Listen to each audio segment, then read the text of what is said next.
Welcome to the grand finale of our Explainer series. We've been on a pretty incredible journey through the core arguments of perverting our reproductive nature, and today we've finally reached the conclusion. We're going to synthesize the book's overarching thesis, look back at some of the stark warnings the author laid out, and most importantly, explore the ultimate hopeful path forward that wraps up this whole journey. Okay, let's jump right in with this foundational quote. To pervert a thing is to use it in opposition to its original purpose or the designer's intent.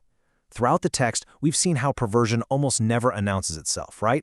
It doesn't happen all at once with a loud crash. It's incredibly incremental. It thrives on those tiny compromises, quiet redefinitions, and just repeated exposure until the distortion literally becomes the new normal. And the scary part?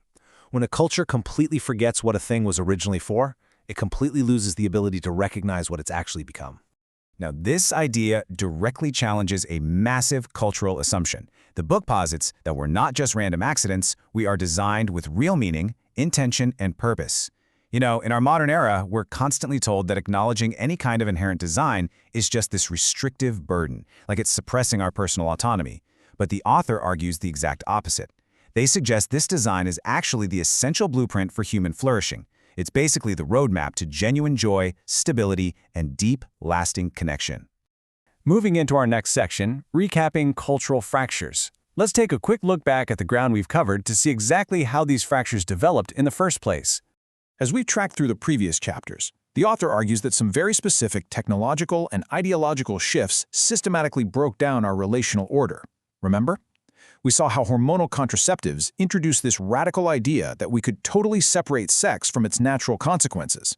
Then came the digital sedation of porn and dating apps, which essentially turned human desire into an endless numbing scroll that monetized our loneliness. We watched the collapse of marriage, where lifelong covenant got traded for temporary, breakable contracts. We explored those adversarial gender dynamics, where men and women are suddenly taught to view each other as competitors instead of complements. And finally, that rise of artificial intimacy and biotech, which threatens to outsource reproduction and love entirely to code and laboratories. So, what does this all mean? Well, according to the text, these societal fractures aren't the result of true liberation at all. We were promised these technologies and new ideologies would make us so much freer, but instead the author frames them as symptoms of a profound cultural amnesia. We have literally forgotten what it means to be human. We've forgotten what it means to be male and female, what it means to bear the weight of a physical body, and to long for profound, vulnerable connection rather than just settling for a quick, frictionless release.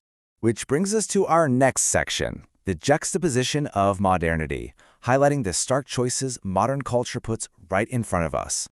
The text relies heavily on this powerful contrast between our modern norms and the sacred architecture we've supposedly abandoned.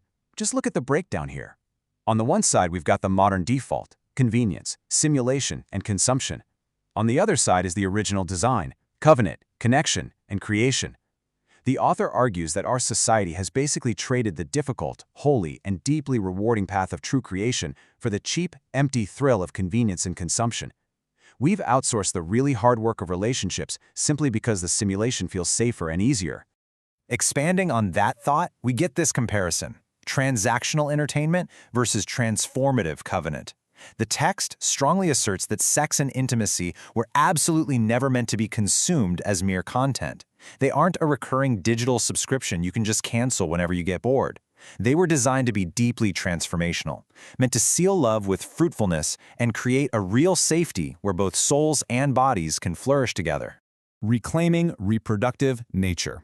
Now, here is where the book makes a crucial pivot, from a stark warning to a highly hopeful message about our future.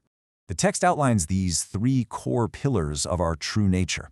First up is connection, that deep, undeniable ache we all have to be truly known and loved in truth. Second is continuity, which is about passing on life, not just our DNA, but passing down discipline, devotion, and shared values. And third, creation, the hard, beautiful, roll-up-your-sleeves kind of work of building homes, lasting legacies, and trust. The author explains that when we align with truth, our reproductive desire isn't something we have to suppress or manipulate. It actually becomes a generative force that nourishes and sustains entire civilizations. And that naturally leads into how we view the next generation. The author really challenges the modern narrative here, framing motherhood, fatherhood, and family not as annoying inconveniences to be managed or minimized, but as transcendent, life-giving callings. Children are not optional outcomes or burdens. As the quote says, they are living proof that love leaves a legacy. They are framed as the glorious consequence of rightly ordered intimacy. A call to reform. Now that we understand the design, how do we actually get back to it? Let's look at the practical steps. The book proposes 3 really powerful, actionable steps for our daily lives. First, we've got to detox the mind.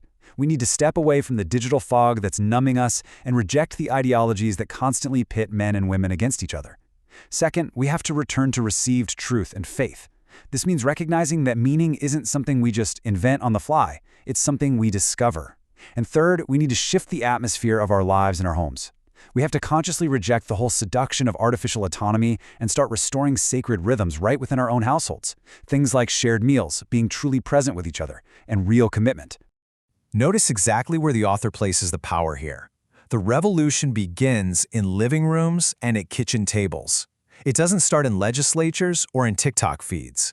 The author insists that if we're just sitting around waiting for a top-down political fix, or hoping the culture will somehow magically course-correct on its own, we're going to wait until there's literally nothing left to save.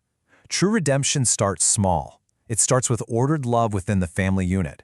It happens when a man honors a woman, when a woman blesses her design, and when a family actively chooses covenant over convenience. Rebuild and redeem. As we wrap up this explainer, we arrive at the author's ultimate charge to the reader. The book concludes with this super powerful directive. We were made for more than just surviving all this cultural chaos.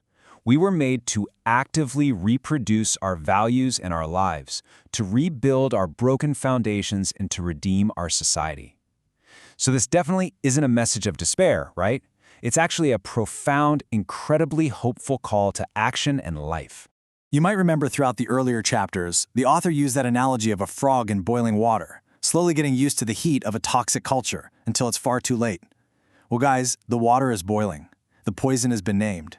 And the book leaves us with this final provocative thought. Are we going to just stay in that boiling water, settling for some hollow simulation of life? Or are we going to jump out and courageously embrace the profound, sacred design we were actually made for? To dive deeper into these ideas, explore the full depth of the chapters we've covered throughout this series, and support the author's vital work, make sure to visit the interactive companion site at pervertingourreproductivenature.com.